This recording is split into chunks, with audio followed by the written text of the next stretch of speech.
পূর্ব বর্ধমানের কালনায় বৃহস্পতিবার দেখা গেল নির্বাচনী উন্মাদনার চিত্র। বর্ণাঢ্য শোভাযাত্রার মধ্য দিয়ে আম উন্নয়ন জনতা পার্টির পূর্বস্থলী উত্তর বিধানসভা কেন্দ্রের প্রার্থী বাবান ঘোষ মনোনয়নপত্র জমা দিলেন। এদিন বেলা প্রায় 11:30 নাগাদ তালবোনা এলাকা থেকে শতাধিক কর্মী সমর্থকদের নিয়ে শোভাযাত্রা শুরু হয়। হুইসেলের শব্দ, ঢাকের তালে, স্লোগান আর কর্মীদের উচ্ছ্বাসে মুখর হয়ে ওঠে গোটা এলাকা। শোভাযাত্রা কালনার মহকুমা শাসকের নির্বাচনী দপ্তরের উদ্দেশ্যে এগিয়ে যায় উৎসবমুখর পরিবেশে। মনোনয়ন জমা দেওয়ার পর সাংবাদিকদের মুখোমুখি হয়ে বাবান ঘোষ জয়ের ব্যাপারে আত্মবিশ্বাসী সুরে জানান, পূর্বস্থলী উত্তর বিধানসভা কেন্দ্রে তিনি ভালো ফল করবেন বলে আশা করছেন। তার দাবি, দলের কর্মী সমর্থকদের মধ্যে একই রকম আত্মবিশ্বাস কাজ করছে। শোভাযাত্রার উচ্ছ্বাসে স্পষ্ট, আসন্ন নির্বাচনে নিজেদের শক্তি প্রদর্শনে এক ধাপ এগিয়ে থাকতে মরিয়া Aam Unnayan Janata Party. Bureau report, Memari update news. প্রথমত অনেক আগে আমাদের দলের আমাদের প্রাণপুরুষ মাননীয় হুমায়ুন কবির সাহেব আমাকে অলরেডি বলেছিলেন যে পূর্বস্থলী উত্তর বিধানসভা এসে আপামর জনসাধারণের জন্য কাজ করার জন্য। আমি সেটা আমার যথাসাধ্য সমর্থ দিয়ে আমি চেষ্টা করেছি। তারপরে আমার নাম ডিক্লেয়ার হয়েছে, তারপরে আমি প্রচার করেছি, আপনারা ছিলেন সবাই পাশে, সব দেখেছেন।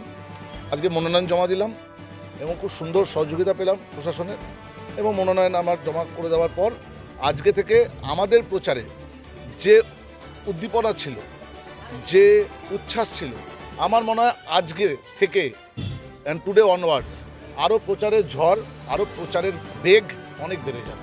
আচ্ছা, বলছি কি আপনাদের যিনি জেলা সভাপতি ছিলেন তিনি তার সাথে আপনি কাজ করেছেন, হঠাৎ করে তিনি দল পরিবর্তন করে নিয়েছেন, এটা কতটা অসুবিধা? ব্যাপার হচ্ছে গিয়া এখানে কোনো সুবিধার ব্যাপার নেই, কারণ দল কর্মীদের দিয়ে তৈরি হয়। আমিও একজন কর্মী, আমার মতো শয় কর্মী আজকে এখানে আছে।